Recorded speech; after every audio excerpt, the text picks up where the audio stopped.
no es celebrando. Señoras y señores, bienvenidos a una emisión más de Punto de Vista, una visión transparente al acontecer nacional e internacional. No faltaba más, que estamos en una temporada a la que debemos, le guste o no le guste a otros, rendirle culto a esta patria de Morazán, de Valle, de Cabañas, de Herrera y todos aquellos que protagonizaron en el proceso y la gesta independentista, aunque no les guste el universo de esos hombres, protagonizaron y fueron claves para que el pasado 1821 se firmara un acta de independencia en el que se consigna la descolonización, o sea, cómo esta región se desmarca de España. Eso ya lo tratamos con nuestro invitado y obviamente hoy con don Carlos Urbizo Solís estamos haciendo un segundo segmento o un segundo programa enfocado a la gesta morazánica dentro de lo que es este proceso independentista que se inició en 1821 y por el otro lado tenemos 198 años que estamos conmemorando de supuesta independencia y supuesta democracia, como yo he certificado y avalo a Carlos Urbizo Solís, que estamos en un proceso independentista de verdad y estamos en un proceso para reencontrarnos con la democracia como se debe. Don Carlos. ¿Cómo le va, don Colmán? Porque ese pensamiento es el que yo estoy tratando de absorber de parte suya. Es que es un término verdaderamente que me llamó la atención, como le digo, cuando lo leí en este libro de Marcel André Dain, ¿verdad? Sí. Que se llama La difícil evolución de una república como es Honduras. El título es medio largo y medio difícil de recordar, ¿verdad? Y ahí es donde él habla de ese concepto que posiblemente lo aprendió de otro, que estas no fueron independencias, sino que descolonizaciones. Lo que quiere decir es que dejamos de ser colonia y pasamos a otra cosa que todavía no sabemos, porque es algo que está en proceso, como dicen algunos. ¿Pasamos de provincias a república, Tomás? No, a saber, no le puedo decir. Es que le voy a dar una analogía para que lo entendamos mejor. Claro. Cuando salimos de las dictaduras militares, pasamos a otro sistema político, pero no democracia. Y todo el mundo habla aquí, que cuando salimos de la dictadura y pasamos a la democracia. Mientras hablemos de democracia sobre un sistema que no lo es, vamos a estar equivocados completamente y entonces si estamos equivocados no vamos a poder resolver todos los retos que nosotros tenemos. Eso es como cuando el doctor se equivoca en su diagnóstico. Le va a dar la medicina equivocada y usted va a continuar mal o peor. Y eso es lo que nos sucede. Es que esta democracia, es que tenemos que aprender a decir, yo rehúso a decir la palabra democracia en Honduras. ¿Cómo no? No existe. La palabra existe, pero el sistema no. Y si no hay democracia, es imposible que hayamos hablado allá por los años 80 de un retorno al orden constitucional, cuando lo menos que hemos respetado es la Constitución de la República. Pasamos a un sistema que es el que nos gobierna actualmente, nos rige actualmente. ¿Y en qué condiciones estamos? Iguales o peores que las que teníamos en 1981, ¿verdad? La pobreza continúa, la falta de empleo continúa, los salarios por el suelo continúan, la violencia se ha incrementado definitivamente, la corrupción también. Entonces, ¿dónde estamos? Los derechos no fue humanos. para mejor, no fue para mejorar, fue para empeorar, lamentablemente. Tenemos la ilusión de mejoras por una cosa bien sencilla. Esto, por ejemplo, nos da la ilusión de progreso. Claro. Pero esto no es de nosotros, lo utilizamos y lo mal utilizamos. La energía eléctrica, las cámaras modernas, etcétera. Todo ese modernismo al cual nosotros no hemos contribuido más que como consumidores, no como productores ni como innovadores. Cómo no, don Carlos. El otro día estábamos hablando del paradigma. Usted me dio nombre, paradigma no es lo contrario, paradigma es algo que se parece a un lo modelo, que se está es un modelo, es un modelo, tan sencillo como eso. Entonces, es una palabra difícil, claro, ¿verdad?, para decir modelo. Bueno, en el caso de la gesta morazanista, ¿verdad o paradigma? No, fue un modelo que quiso seguir Morazán, pero nos estamos adelantando un poco. Claro. Mire, yo no sé si la independencia de Centroamérica o la descolonización es así, fue en 1821, pero hablar ya de algún tipo de proceso hacia alguna independencia, no sé, será 1823 cuando cae Iturbide y entonces Centroamérica deja de ser un apéndice de México, porque en 1822, muy persuasivamente, Iturbide les dijo, hey, centroamericanos, a ustedes les conviene ser parte de México. Ay, ¿por qué nos conviene emperador? Porque era emperador. Emperador. Porque si no me los trago. Sí, a la buena sí entendemos. Le mandó un ejército allá a Guatemala, claro, y entonces no tuvo más que plegarse. Los de Comayagua conservadores, que pensaban siempre en términos de reyes y de emperadores, etcétera, se plegaron a México. Tegucigalpa no le parecía, y entonces Tegucigalpa tomó un curso en el que dijo, bueno, lo que decida Guatemala, yo me allano, yo me apego, yo sigo eso. Y Guatemala decidió, ¿verdad?, porque tenía el ejército ahí a la par, decidió pues anexarse a México. Entonces en 1823 cae Iturbide por todos los abusos de poder, ¿verdad? Y en ese momento José Cecilio del Valle era diputado por Centroamérica, y también al llegar allá a México lo acusaron de haber participado de alguna forma en un posible golpe de Estado contra Iturbide, y entonces lo tuvieron recluido, ¿verdad?, en un monasterio como por 6 meses. Finalmente Iturbide se da cuenta de que Valle es un hombre sabio que puede contribuir muchísimo, y lo manda a llamar para que fuera su ministro de Relaciones Exteriores y Domésticos. Y José Cecilio del Valle fue el primer ministro de Relaciones Exteriores de México. Y allá está su fotografía o su retrato pintado en la Cancillería de México, ¿verdad? Fue el primero. Entonces, siendo él ministro, cae Iturbide y entonces regresa a Centroamérica. Entonces, debido a eso es que podríamos hablar de que de repente la independencia, entre comillas, si usted quiere, de Centroamérica fue en 1823, no 1821. Y entonces ya para 1824 entramos a elecciones, ¿verdad?, regionales, es decir, de Centroamérica, para presidente y demás autoridades de, ¿cómo no?, de la República Federada de Centroamérica. Claro, entonces yo siempre he preguntado, bueno, en estas temporadas, que no vamos a mencionar fechas porque estos programas les estamos dando seguimiento por el trayecto del mes, que nos permite que lo mismo no pierda vigencia e ilustre un poquito más a las personas que de repente lo saben, pues que lo recuerden, y a los que lo ignoran que lo aprendan. Así de sencillo. Sí, sí, entonces cierto. Establezcamos pues que yo siempre insistí, y como soy un preguntón de nacimiento, porque dicen que vale más pasar por tonto y de profesión que ser tonto toda la vida. De nacimiento y por profesión también. Y por profesión. Entonces fíjense que yo decía, bueno, ¿y qué si Valle es el que protagonizó en la cuestión del acta de independencia y todo lo demás? Usted ya me aclaró. Pero lo que sigue es que todas las coronas, todos los desfiles, todas las alegorías y todos los discursos y todos los mensajes, y musicalmente hablando, recordando, establecemos que al general Francisco Morazán se le da un lugar extraordinario en la gesta independentista. Pero yo quisiera que me hiciera un poquito de repaso usted, porque él, pasando por la gesta independentista ya por el 1823, como usted dice, se dedicó puntualmente a una gesta unionista más que independentista. Pues no fue así tampoco. Ayúdeme.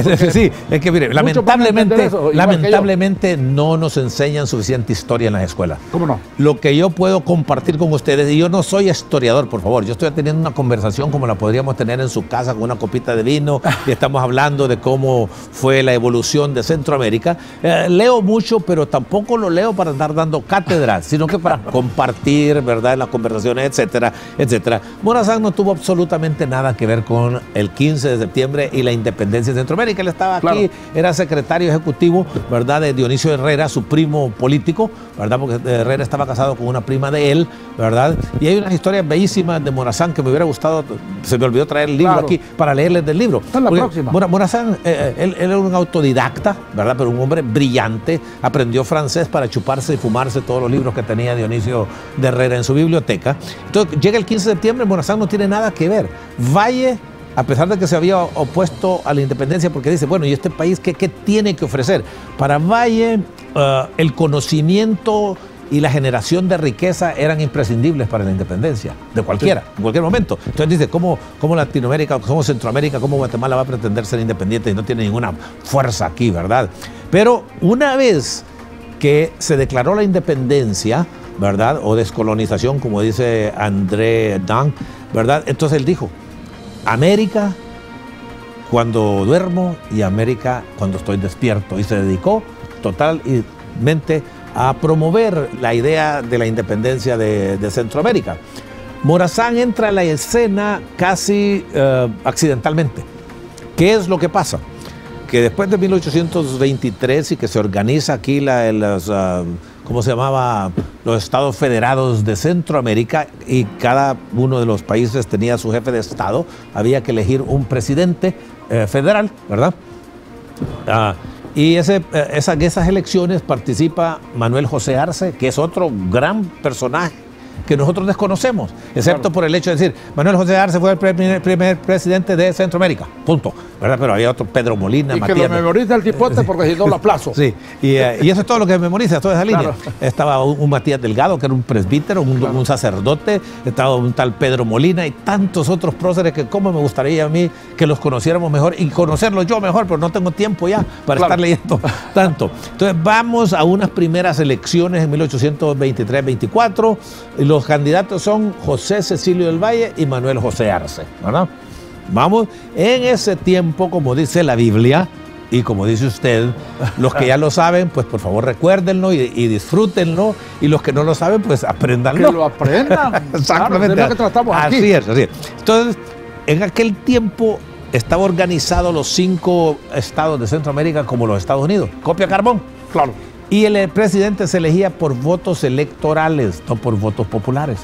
Había 82 votos electorales. Todavía prevalece ese modelo en Estados Unidos. Absolutamente. Y todavía lo critican de vez en cuando. Y lo critican. Sí, pero les funciona. Y les ha funcionado siempre. Claro. ¿Verdad? Le critican porque dicen que no es el voto popular. Y esa es una gran discusión porque si usted ve, digamos que critican que Trump perdió el voto popular, sí es cierto. Pero cuando analiza dónde estuvo su mayoría, estuvo en un estado como California casi en un 90 y pico %. Entonces, la pregunta de muchos es, ¿y California es la que va a decidir entonces por toda la federación? Es la de no terminar, ¿verdad? Claro. Entonces, se quedan con su sistema. Entonces, nosotros teníamos 82 votos electorales, tanto por cada uno de los países. 3 quedaron descalificados, por cualquier razón. Entonces, quedaron 79. Valle tiene 41 votos. Entonces, lógicamente, dice Valle, ya soy presidente. 41 es más de la mitad de los 79 votos. Es correcto. Y adivine usted lo que sucede. Ahí lo tiene. Adivine usted lo que sucede, algo interesantísimo. Que viene el Senado y dice, un momentito, hay que interpretar qué es mayoría. ¿Ha oído esa frase anteriormente usted? Todos los días ahí en el Congreso, cuando quieren arreglar las cosas a su favor, dicen que hay que interpretar la ley. Entonces vienen ellos y concluyen que mayoría tiene que ser de los votos elegibles, 82, perdón, claro. 82 votos, y no mayoría de los votos válidos depositados. Claro, usted me decía. Entonces, viene Valle como un matemático, le hace falta un voto. Claro. Necesita 42 y tiene 41. Bueno. Entonces, ¿qué dice el Senado? Bueno, como nadie salió con mayoría, va a haber una elección de presidente de segundo grado. Eso quiere decir que lo va a elegir el Senado. Así como aquí eligieron a Pajarito, ¿verdad? En el Congreso, y a Osvaldo López Arellano, que son los dos que me recuerdo actualmente, que no fueron por voto popular, fueron por la mayoría en el Congreso. Entonces, cuando viene el momento de votar por Manuel José Arce o por Valle, dice, pucha, este Valle es muy chispudo, este tipo se la cree la gran cosa, sabe mucho, y no nos conviene. No lo vamos a poder dominar, dice que no, bla, bla, bla, bla. Entonces vienen y votaron a favor de Manuel José Arce. Y así llega Manuel José Arce a la presidencia de la Federación Centroamericana, y Valle queda amargado por el resto de su vida de que le habían arrebatado la presidencia de Centroamérica, ¿verdad? Bueno, imagínese usted cómo son las cosas, ¿verdad? Que cómo nacimos, digo yo, y lo he dicho en otros programas aquí, claro. Aquí mismo, ¿verdad? Pero me gusta repetirlo para que lo conozcamos y yo reforzarlo. Claro. Resulta que el presidente Manuel José Arce, que era conservador, ¿qué quiere decir conservador? Que es apoyado por la iglesia y por la élite económica, dominante. Sí. A Manuel José Arce no le parece Dionisio Herrera. ¿Por qué? Porque Dionisio Herrera es liberal, no liberal de partido, que no existía en aquel tiempo, no existía. Es liberal de filosofía liberal. Separación de iglesia y Estado, matrimonio civil, cementerios civiles, bla, bla, bla, bla. Compartía con Morazán. Entonces, unos tiempos antes había renunciado como vicejefe de Estado José Justo Mía, creo que era general. Y viene Manuel José Arce, lo arma, lo envía a Honduras, ¿a qué? A darle un golpe de Estado a Dionisio Herrera. Entonces le da un golpe y se lo lleva preso a Guatemala. Imagine usted, a Dionisio Herrera, ¿no? Claro. Bueno, sigue la cinta rodando y aquel señor Arce también se pelea con José Francisco Barrundia, con un Barrundia, ¿ve? Habían dos hermanos ahí. Arce como que era un golpista de nacimiento. Entonces, ¿qué hace? También le da un golpe a José Francisco Barrundia, uno de los dos Barrundia, porque me equivoco a veces en los nombres, ¿verdad? Claro. Pero era Barrundia y lo mete preso también. No. Entonces, ¿qué es lo que le quiero decir? Que nacimos así de torcidos y seguimos torcidos, por Dios. Cómo no, hay que establecer algo. Cuando se reunieron para definir si le daban la presidencia o no a José Cecilio del Valle, tratando de someter a interpretación la cuestión de la mayoría simple o la mayoría, establecemos también que en Honduras hace poco se dio una situación, la inaplicabilidad del reeleccionismo, que también tiene cosas parecidas. O sea que ciento y la madre, como dicen por ahí, de años después. Casi 200 años. Cosas muy parecidas a las que estamos viviendo en Honduras. Interpretar la ley, claro, tergiversar la ley, todas esas son costumbres malas que traemos desde el inicio, desde el nacimiento. Desde las raíces. Señoras y señores, qué bonito estuvo este segmento con don Carlos. Como les digo, yo quiero que nos entiendan. Mis foros están enfocados a un modelo muy particular, coloquial para empezar, y sobre todo lo convertimos en un conversatorio más que en una entrevista de preguntas y respuestas, porque ese modelo está trillado. Don Ariel, nuestro productor emergente, está listo para ir a la primera pausa. No nos cambien, ya volvemos.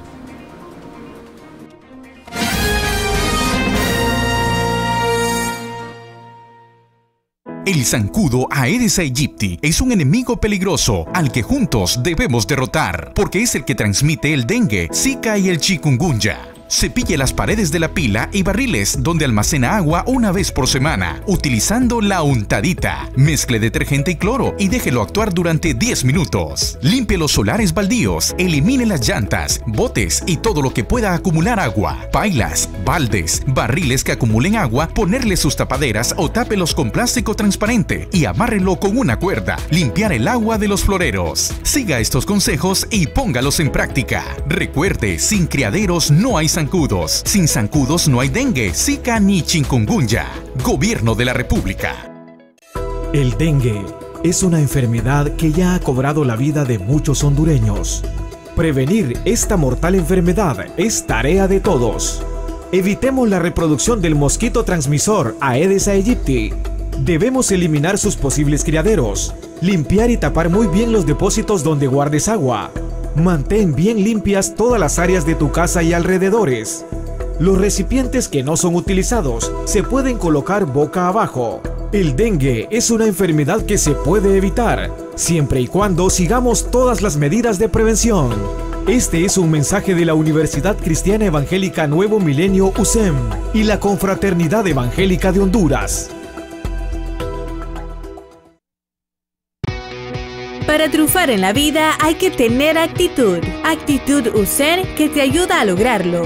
En nuestros campus UCEM a nivel nacional puedes escoger la carrera que cambiará tu futuro. Estudia con actitud, porque tu futuro depende de vos. Decidite, esforzate y triunfa, porque educarse es cuestión de actitud en UCEM. Escribinos a info@ucem.net y comenzá a construir tu futuro éxito. UCEM, matrícula abierta.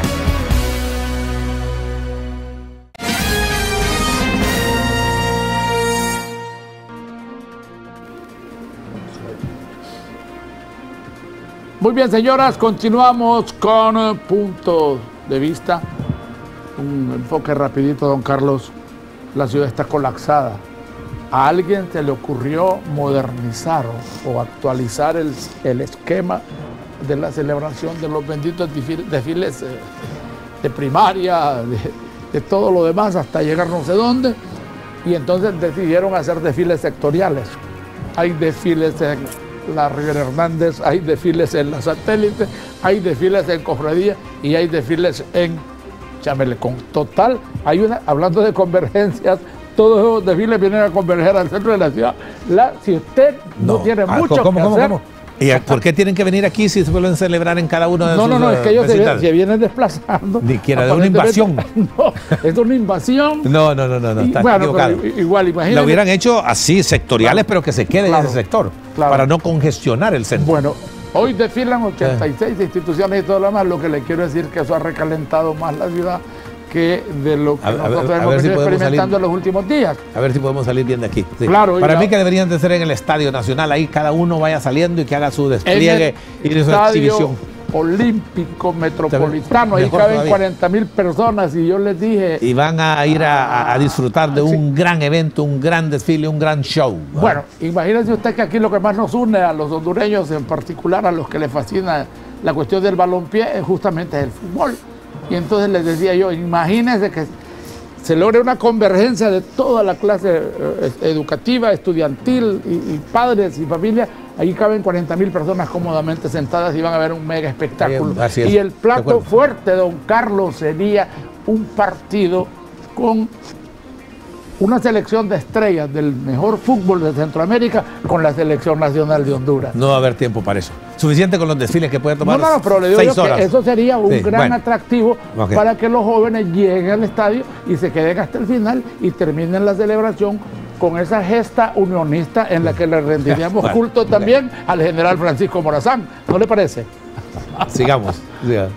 Bueno, ¿Dónde nos quedamos? Nos quedamos en que Valle, pues entonces pasa amargado, toma posesión Manuel José Arce, Claro. y que, pues, por diferencias que tiene con Dionisio Herrera, filosófico, Dionisio Herrera, y con José Francisco Barrundia, por unas tonterías aparentemente de tipo casi personal y de protocolo, etcétera, etcétera, y lo mete preso, ¿verdad? Entonces, cuando eso sucede, y Morazán era el secretario ejecutivo del Estado de Honduras, ¿verdad? Como decir el primer ministro, cosa por el estilo, ¿verdad? Morazán. Entonces Morazán, sin tener ningún tipo de preparación militar, se indigna tanto de lo que ha sucedido que organiza un pequeño ejército, ¿verdad? Y comienza su partida hacia Guatemala para ir a liberar a Dionisio Herrera y restablecer el orden, ¿verdad? Hasta cierto punto. Para una persona de 30 y pico de años, pues, era una hazaña tremendo, y entonces va y se libra aquel montón de batallas, ¿verdad? Con unos texihuats, con esto, con el otro. Cabaña se le une, que tenía como 13 años, 14 años más o menos Cabaña en ese tiempo, y se le une a Morazán, y termina Morazán entrando a Guatemala, ¿verdad? Entra a Guatemala, libera a Dionisio Herrera, y de alguna forma, que en este momento no recuerdo el detalle, pero lo manda a Nicaragua como jefe de Estado de Nicaragua para que vaya a apaciguar a Nicaragua, ¿verdad? Y libera a Francisco Barrundia, y el pueblo lo clama a él como jefe de Estado. Y Morazán era un hombre de grandes principios liberales y democráticos, y dice, hay que ir a una elección. No puedo ser yo así dictador de dedo, porque la élite de Guatemala, que posiblemente... volviendo al dedo que todavía se practica aquí. La élite de Guatemala, ni corta ni perezosa, dice, si nosotros lo ponemos, nosotros lo manejamos. Es correcto. ¿Verdad? Entonces, pero él se opuso, ¿verdad? Y fueron a unas elecciones, ¿verdad? Y fue cuando, ¿verdad? Va nuevamente José Cecilio del Valle y Francisco Morazán, son los dos candidatos. ¿Y quién gana? Pues ¿quién era el más popular? Francisco Morazán, el gran héroe que había rescatado la Unión, bla, bla, bla, ¿verdad? Entonces le gana Morazán, Morazán le pide a Valle que sea su vicepresidente, y Valle pues no acepta, dice que él tiene otras cosas que hacer. Algunos dicen que por orgullo, por soberbia, ¿por qué? Porque también Valle pues suponía que a él le correspondía. Bueno, no, porque le ganó Francisco Morazán a las buenas, pero dicen algunos. Mire, que ahí está un ejemplo de algo bien interesante. Dice que Morazán solo se presentaba de perfil porque le faltaba una oreja. Pero en este caso está viendo hacia la derecha en vez de hacia la izquierda. Y hay retratos de él de ambos lados. Entonces, la oreja que le faltaba como que se la ponía en el otro lado cuando le iba a el retrato. No hay tal cosa, no hay tal cosa. Tenía sus dos orejas completas.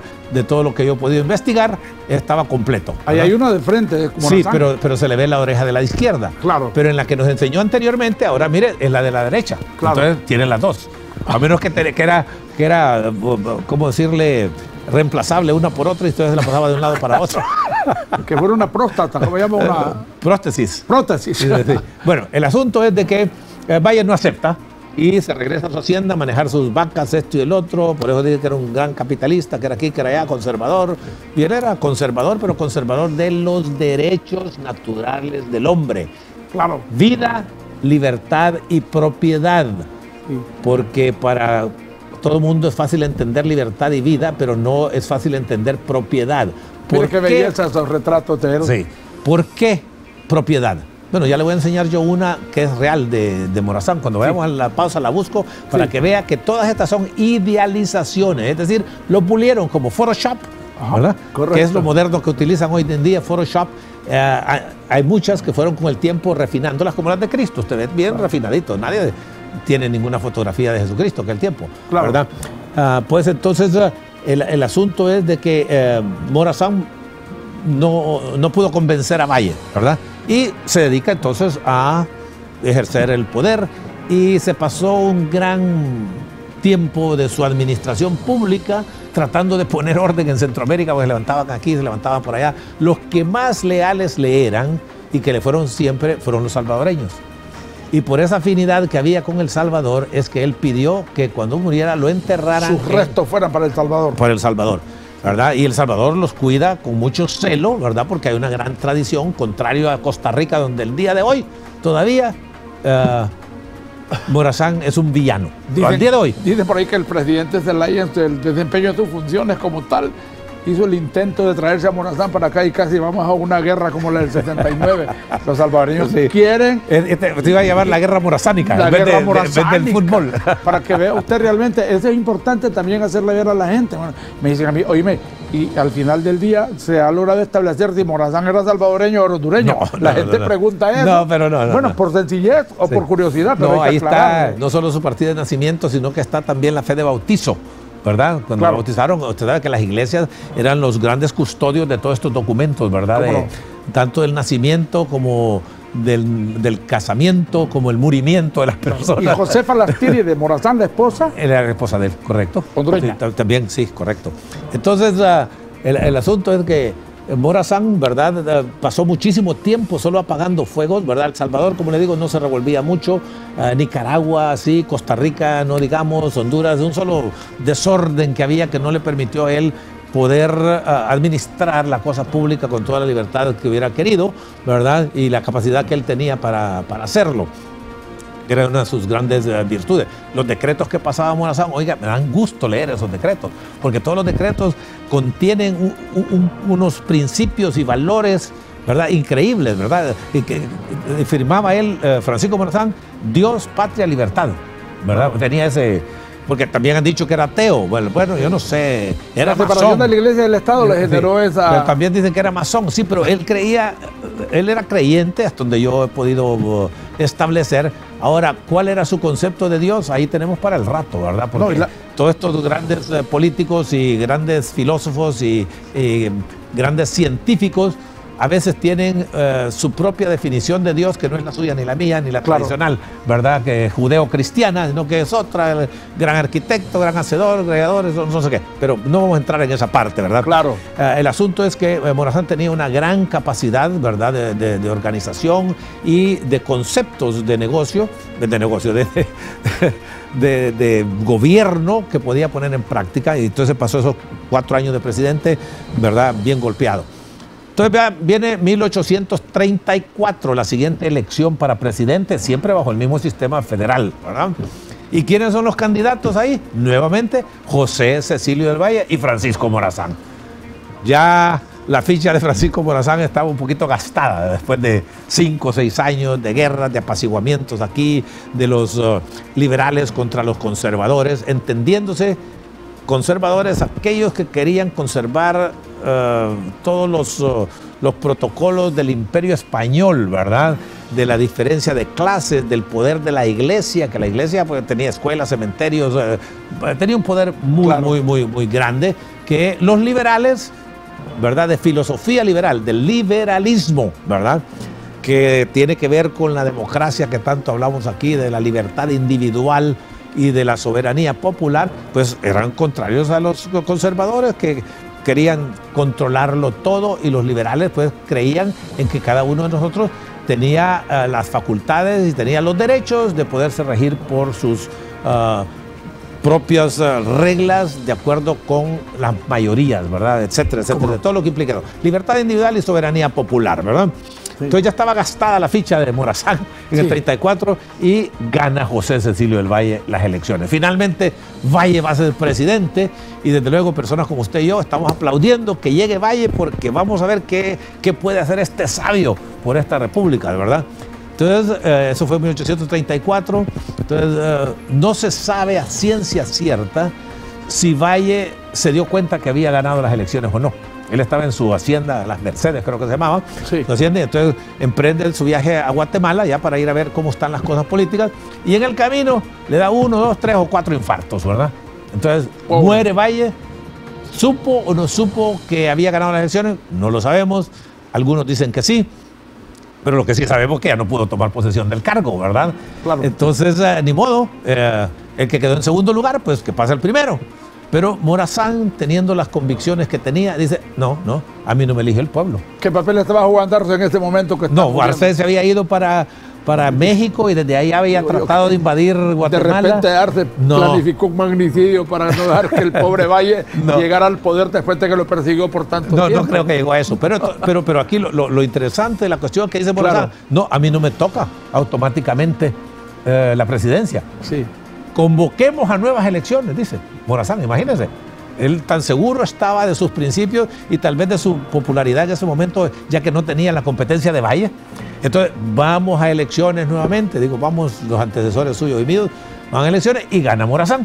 Y entonces toma posesión para el periodo 1834 o 35 al 39. Gana en una segunda vuelta. Y no, más o menos, ¿sí? Bueno, no porque se murió Valle, pues ni no, modo. por eso le digo. Y él pudo haber dicho, probarse. no, pues me toca a mí porque yo quedé en segundo lugar y si el del primer lugar no está, pues ni modo, yo asumo eso. Claro. Pero no, él pidió elecciones y las ganó en buena línea. Pero las gana para entrar en un periodo peor que el que había pasado. Y yo creo que ya vamos a ir a un corte comercial, sí. Nos quedamos ahí. Y cuando regresemos, entonces vamos a ver qué le pasó en ese segundo periodo a nuestro querido Francisco Morazán, que también le decían Chico Ganzúa. Bueno, imagínese usted que yo estoy tratando de deducir también, entenderme el corte, que del vallismo y del morazanismo se viene desprendiendo el bipartidismo en Honduras.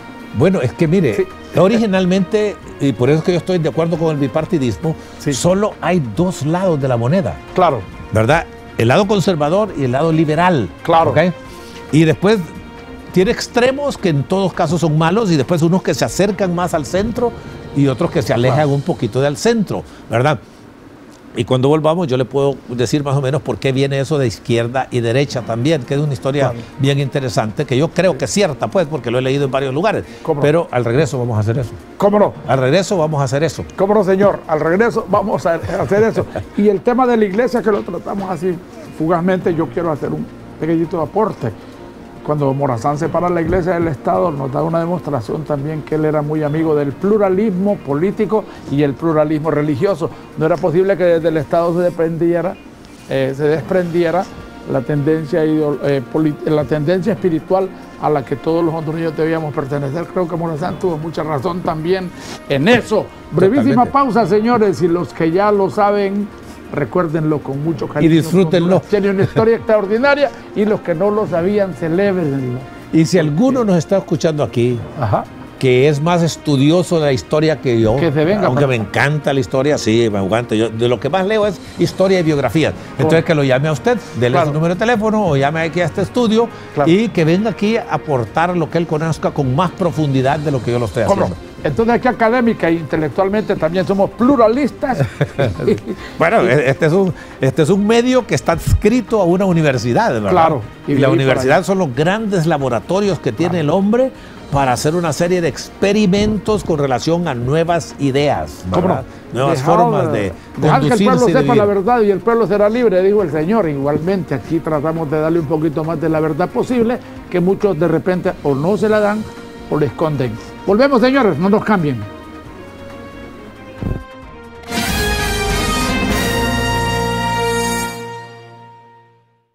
Alerta, alerta. El dengue mata. Si tiene estos síntomas como calentura, dolor de cabeza, dolor en los huesos y ojos, puntitos rojos en la piel, malestar general y en algunos casos sangrado, no te automediques. Acude de inmediato al centro de salud más cercano. Recuerde, sin criaderos no hay zancudos, sin zancudos no hay dengue. Porque el dengue mata.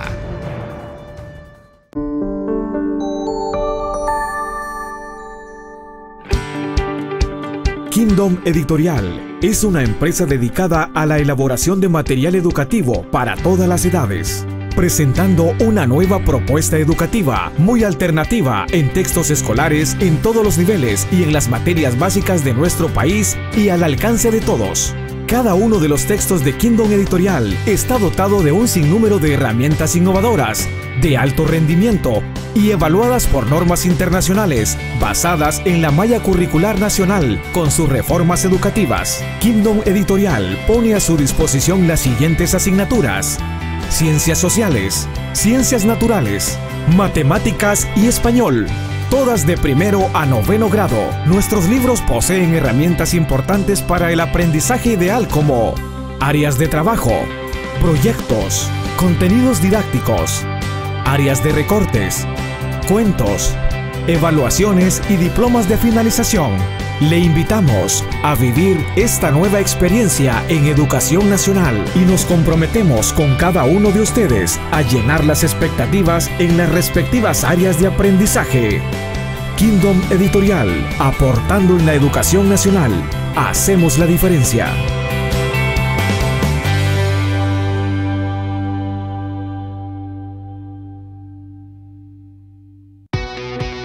Todo en la vida es cuestión de actitud. Estudia con actitud en USEM la carrera que más te guste, porque tu futuro depende de vos. Nuestros campus USEM a nivel nacional te esperan para que construyas tu futuro éxito. Decidite, esforzate y triunfa, porque educarse es cuestión de actitud en USEM. Escribinos a info@usem.net y comenzá a construir tu futuro éxito. USEM, matrícula abierta.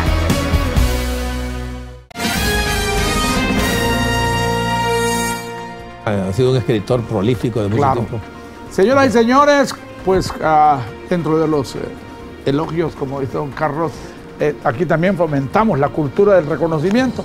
Otro de los panelistas que acompaña a don Carlos y a muchos otros de los expertos en temas económicos, políticos, sociales y culturales es Julio Escoto. Le hacemos llegar un saludo. Está por llegar de Panamá, entiendo, está por allá en unas conferencias. Pues Julio Escoto es escritor, es el hombre que hace cualquier cantidad de trabajos académicos. Él podría aportar mucho sobre la figura de Morazán, porque él ha escrito un par de libros sobre Morazán. Morazán cabalga hacia la muerte. Él escribió un libro que nosotros incluso en Presidencial en aquel tiempo le dimos un reconocimiento, pero él está llegando próximamente está llegando y justamente le tomo la palabra a don Carlos que yo voy a traerlo para llegar hasta el 28, que es la fecha cumbre. No, y el 3 de octubre, el octubre es la celebración del cumpleaños. El 3 de octubre es la celebración del general Francisco Morazán. Aclaramos que es el Día del Soldado porque las Fuerzas Armadas lo adoptaron, pero él era un académico y un estadista. Pero era soldado también, y él comenzó como soldado más que todo. ¿Comenzó como soldado? Pues sí, a conocerse sí, pero porque era un soldado como le conté, bueno, soldado ya de categoría, porque él, a raíz de que Manuel José Arce manda derrocar a Valle y se lo lleva a Dionisio Herrera, y se lo lleva, que era del Valle también, era Dionisio Herrera Díaz del Valle, ¿verdad? Era primo de José de Silva del Valle, y se lo lleva, es que Morazán viene y organiza este ejército y se lo lleva para allá. Porque debido a que ese fue los primeros ejércitos, no el primero de Honduras, es que el Día del Soldado, ¿verdad?, se designó el 3 de octubre, que es la fecha de nacimiento de un estadista evolucionado. Un hombre brillante, verdaderamente. Ojalá, tal vez tenemos otra oportunidad de hablar de historia, y entonces voy a traer el libro para leerles varias anécdotas sobre Morazán que fueron escritas por Ramón Rosa, apenas 40 años después de haber muerto Morazán, lo que quiere decir que Ramón Rosa pudo tener información de primera mano, fresca, y pudo entrevistar a gente que había conocido a Morazán. Por ahí yo leí algo en el que establecen que en algún momento el temple de estadista del general Francisco Morazán Quesada fue similar al temple de Napoleón Bonaparte. Según Nicolás Raúl, que fue su jefe de Estado Mayor, y Nicolás Raúl había sido un lugarteniente. Y vino a Honduras. Sí, había sido un lugarteniente de Napoleón, que después de que fue derrotado Napoleón allá por 1815, se fue a Estados Unidos, y cuando oyó hablar de las guerras independistas aquí de Centroamérica, se vino para Centroamérica y se puso a la orden de Morazán y llegó a ser jefe de Estado Mayor de Morazán, después de haber estado con Napoleón. Ahí les voy a contar esa historia más adelante, porque lo que él relata sobre Morazán, verdaderamente que Es hasta conmovedor. Como la gesta bolivariana de la que Chávez hizo Otra cantidad de cosas, Napoleón Bonaparte y ya me recordó Francisco de algo Morazán. que usted dijo que Mel Zelaya había tratado de traer los restos de Morazán a Honduras, porque Chávez hizo lo mismo en Venezuela. Exhumó los restos de Bolívar y lo anduvo, ¿verdad?, exhibiendo por toda Venezuela. Eso es como los asiáticos, que si tiene mucho billete el difunto, lo pasean 90 días por los lugares donde él no puede estar. Y de esa manera, pues yo no sé, y los sepultan en unos filones, así como el filón del Merendón, para que quede viendo la ciudad por el resto de los días. Mire qué interesante está todo esto. Ah, pues esa partecita que acaba de agregar usted, mire qué interesante. Yo la ignoraba. Que Chávez fue a hacer cosas parecidas. Sí, claro. O sea que Mel no estaba inventando nada. No, lo estaba copiando. Ya lo había hecho Chávez. Bueno, vamos con la segunda parte del general Francisco Morazán Quesada para que vean los vínculos del bolivarianismo, el napoleonismo y el morazanismo. Sí. ¿Qué más queremos? Bueno, eran muy, muy cercanos. Es más, en aquel tiempo se habían puesto de acuerdo con Bolívar para llevar a cabo una gran conferencia panamericana que se llevó a cabo, creo yo, efectivamente en Panamá, promovida por Bolívar y apoyada por Morazán, para hablar de cómo unir a Latinoamérica, ¿verdad? Y que 200 años después, desde luego, no lo hemos logrado. Pero Bolívar allá estaba haciendo unas luchas mucho mayores que la de Morazán, pero aquí no se trata de Bolívar, pero los pico diciéndoles que busquen las biografías de Bolívar y se van a quedar con los ojos cuadrados y triangulados, ¿verdad? De las grandes de las luchas hazañas bolivarianas con las de Morazán. Sí, bueno, no hay comparación en realidad, ¿verdad? Claro. Lo que Bolívar luchó no tiene comparación, luchó por 10 y pico de años, ¿verdad? Sí. Y toda la lucha de Bolívar le duró como 22 años. Pues entonces viene Morazán y dice, cuando muere Valle, vamos a nuevas elecciones, y resulta electo él, que era la figura más grande que existía en Centroamérica, y comienza su segundo periodo como presidente de Centroamérica, y nuevamente se pasa solo tratando de apaciguar a todos estos revoltosos centroamericanos, que cada jefe de Estado quería ser independiente, ¿verdad? Sí. Entonces, y el que más luchaba por la unión centroamericana era Francisco Morazán, ¿verdad? Entonces se pasa todo este tiempo luchando, la élite de Guatemala se le pone en contra, ¿verdad?, a Morazán desde un principio por la separación de iglesia y Estado. Ahí venía el primer choque. ¿Por qué? Porque la iglesia tenía demasiada fuerza y Morazán dice, un momentito, esto para acá y esto para allá, y eso quiere decir separación de las escuelas, matrimonios civiles. Los sacerdotes se pueden casar, y se casaron muchos aprovechando la ventana que les abrió Morazán. Ahí entraron, ¿verdad? Y Morazán pues termina a duras penas su segundo periodo, porque ya para 1838 ya varias de las provincias se habían separado, inclusive Honduras en 1838, un año antes de que terminara Morazán su periodo segundo. Honduras había declarado su soberanía y se había declarado como república libre, soberana e independiente, no siendo ninguna de las tres cosas al día de hoy. En el 38. En el 38. Entonces, eso me lleva a decir, bueno, ¿cuál es lo que vamos a celebrar nosotros? ¿El 15 de septiembre? ¿O allá por febrero, marzo, mayo creo que fue 1823, cuando se desprende de México? ¿O será en 1838 cuando finalmente dice? Así que tenemos varias fechas de dónde escoger, ¿verdad? No? Pero la que se ha celebrado siempre o conmemorado, porque no hay mucho que celebrar aquí, ¿verdad? Sí. Sino que conmemorar, porque el 15 recordar. Es una fiesta regional. Recordar, ¿verdad? El 15 de septiembre. Entonces viene Morazán. ¿Cuánto tenemos? Como 10 minutos más todavía, ¿verdad? Sí. ¿Tenemos una pausa más todavía? No, podemos. Ya, nos fuimos al final. No, okay. No te preocupes. Entonces viene Morazán, 1839, termina su periodo, yo creo que ni las gracias se dieron mutuamente, se va para El Salvador, ¿verdad? Donde siempre fue recibido con los brazos abiertos. Tan es así que al poco tiempo, ¿qué sucede? Lo eligen presidente de El Salvador. Claro. ¿Verdad? Vamos a ir a una pausa porque yo quiero que cerremos este segmento magistral, si se puede decir, de don Carlos. Mire, yo no soy historiador. Conversacional. Yo repito, óigame, yo no tengo ninguna pretensión aquí de historiador ni cosa por el estilo. Por favor, yo solo estoy compartiendo con ustedes lo que yo he leído, ¿verdad? Sí. Y quisiera haber leído más para hablar con mucho más profundidad que lo estoy haciendo ahorita, pero ni modo. Algo puede ser que contribuya, ¿verdad?, a apreciar mejor lo que nos ha sucedido. con el rebote de este parlanchín que soy yo, que me encanta saber y juzgarle a don Carlos todas esas cosas que constituyen pues un talento y sabiduría, cosa que también tenemos dificultades los hondureños, la cultura del reconocimiento, somos alérgicos a ello. Bueno, al venir de la pausa, ya para cerrar, ¿cómo revertir ese proceso de desnacionalización y desacreditación y desertificación de los valores, en este caso los patrios, por el amor de Dios? A todos y cada uno de ellos les han inventado unas historias odiosas, bueno, no sé con qué usted ha propósito. Mencionado un término varias veces, y le voy a decir, poca gente sabe qué es la patria. La patria. Cuando regresemos, señoras y señores, vamos a definir qué es la patria. La patria es territorio, pueblo y no sé qué más, pero don Carlos lo va a decir académicamente. Sí, ya así es, regresamos, correcto. Y quiero que don Carlos mande un mensaje para ver cómo revertimos ese proceso de desnacionalización que desde hace 198 años sufrimos groseramente los hondureños. Ya volvemos. Hoy sí estamos.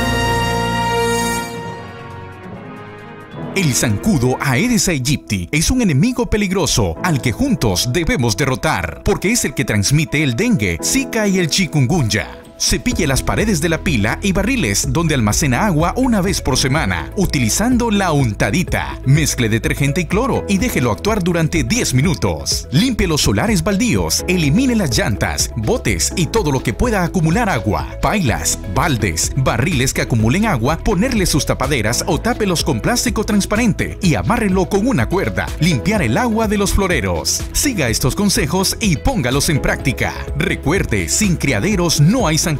Sin zancudos no hay dengue, zika ni chikungunya. Gobierno de la República. El dengue es una enfermedad que ya ha cobrado la vida de muchos hondureños. Prevenir esta mortal enfermedad es tarea de todos. Evitemos la reproducción del mosquito transmisor Aedes aegypti. Debemos eliminar sus posibles criaderos, limpiar y tapar muy bien los depósitos donde guardes agua. Mantén bien limpias todas las áreas de tu casa y alrededores. Los recipientes que no son utilizados se pueden colocar boca abajo. El dengue es una enfermedad que se puede evitar, siempre y cuando sigamos todas las medidas de prevención. Este es un mensaje de la Universidad Cristiana Evangélica Nuevo Milenio USEM y la Confraternidad Evangélica de Honduras.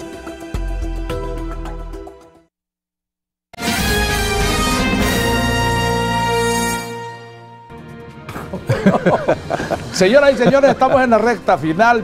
Por ahí alguien se inventó que los opios de los pueblos, dice, dale pan y circo y el pueblo será feliz. Otros dicen que el otro opio es la religión, el siguiente opio el balompié, que mundialmente es parte del circo todo eso. La política también es parte del circo. Y luego el embelezo de la política que está de moda. Todos esos embelezos hay que tratar de ver cómo los interpretamos. No estamos en contra de ninguno de ellos, por lo menos yo, pero sí el hecho de que los hondureños, es imposible que yo vaya a reconocer hasta el último segundo que esté en este mundo terrenal que los hondureños tenemos cabeza de balón de fútbol. Por lo único que nos ponemos la bandera en la frente, nos envolvemos, y algunos hasta quieren inmolarse en el parque cuando gana o pierde la selección. Es imposible, don Carlos, que aceptemos eso como válido, y yo quiero que los minutos que nos quedan, para sacarle un poco de sustancia a lo que tratamos de hacer aquí en un gran esfuerzo, retomar el tema de que el patriotismo, los valores cívicos, patrióticos y demás, tenemos que buscar la manera de ponerlos de moda, señor. Así es. Bueno, y es que no pasan de moda en realidad, ¿verdad? No, tienen una vigencia permanente, tienen que ver con los derechos naturales del hombre, que repito, son vida, libertad y propiedad. Claro. Y terminaba de decir, ¿por qué propiedad está incluido? Porque sin la propiedad usted no puede proteger su vida y su libertad. Claro. Si usted no tiene propiedad de algún tipo, usted es dependiente, no independiente, por una parte. Pero hay otra parte de la que hablaba Valle en algún momento, y es que la propiedad es la extensión de uno porque es el fruto de su trabajo. El carro que usted maneja es el fruto de su trabajo. Y óiganme bien, yo solo estoy hablando aquí de dinero bien habido. No estoy, porque hay muchos que podrán andar hasta en avión jet, pero es mal habido. No estoy hablando de eso. Estoy hablando de la propiedad honestamente, honradamente adquirida, ¿verdad? Claro. Es extensión suya. Esa es la materialización de su trabajo. Ahí se ve a través de su casa, de todo lo que usted posee. Y claro, entre más próspero sea usted, más independiente va a ser. Y si eso es cierto para la persona, es cierto también para el país. Entonces, el país, decía Valle, puede ser, para ser independiente tiene que ser económicamente fuerte. Si no, no va a poder luchar por su independencia. Y hoy en día no se habla tanto de independencia como interdependencia, ¿verdad? Porque aún los Estados Unidos y con todas las arbitrariedades del presidente Trump sigue siendo interdependiente. Él tal vez en momentos no lo reconoce, pero Estados Unidos sería vulnerable y ese es el valor de un México y de un Canadá.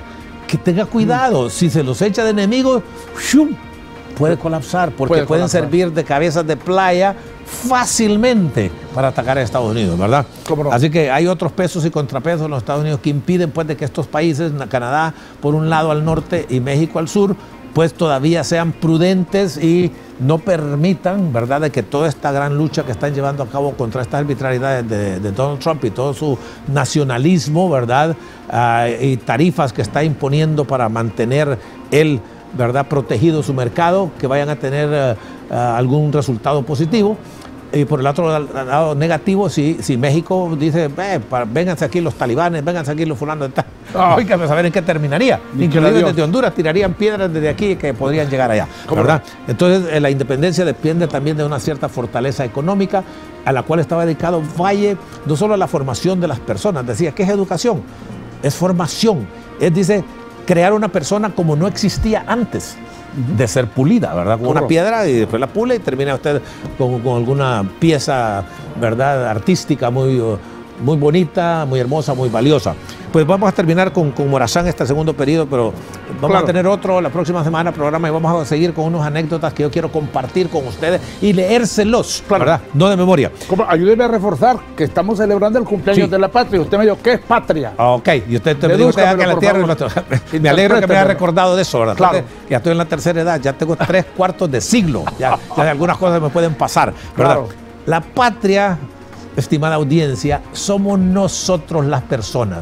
Claro. Punto, nada más. El Estado es otra cosa, es el territorio, es el gobierno, son las personas, son muchas otras cosas, ¿verdad? Pero la patria somos nosotros.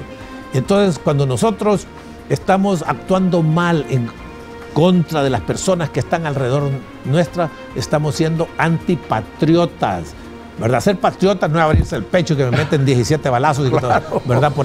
Por la patria, supuestamente, ¿verdad? Claro. Cuando alguien dice, lo hago por Honduras, a saber qué quiere decir. Patria libre o morir. Sí, bueno, esos son los cubanos. Pacho Butte, dice ellos, Pacho Butte, así se llama. Entonces, el asunto es que la patria somos nosotros, y cuando alguien dice, que lo hice por Honduras, a saber qué quiere decir.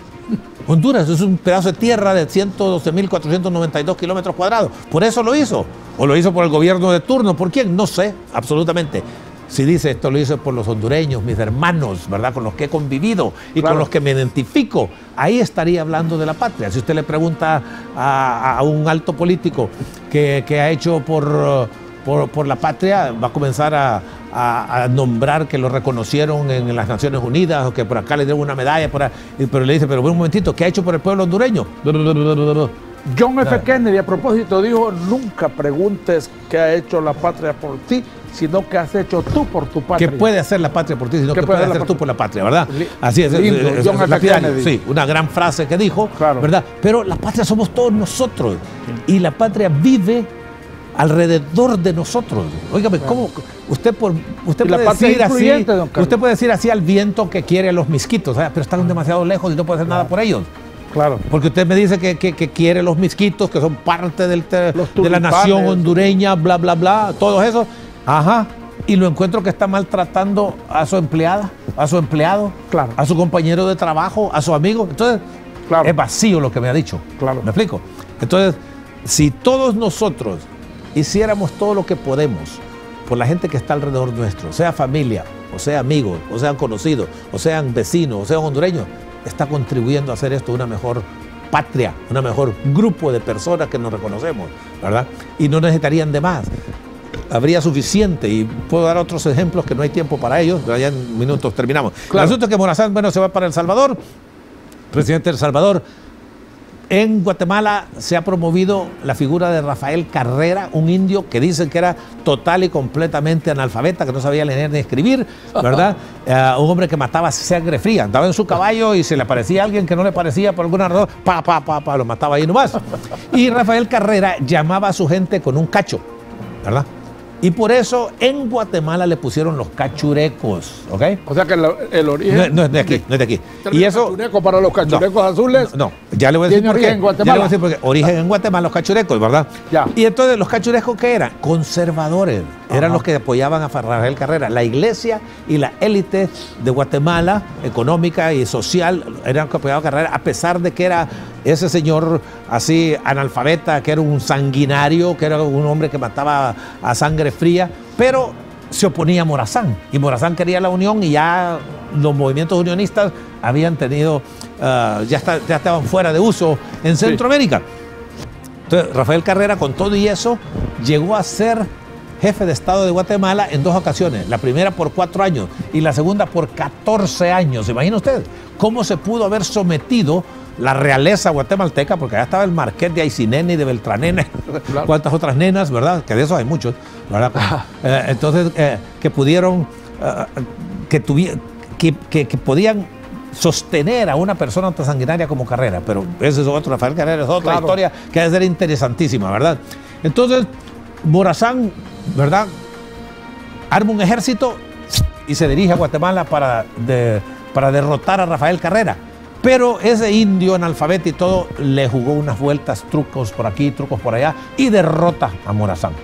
Y entonces Morazán se va derrotado de regreso a El Salvador y está ya reflexionando en El Salvador y dice: mientras yo esté aquí, Centroamérica va a estar en ebullición, porque me ven como la persona unionista que no quieren que exista. Pucha, claro. Hasta el verso me salió. Como el anarquista. Entonces, ¿qué hace Morazán? Como el revoltoso. Sí, entonces, ¿qué hace Morazán?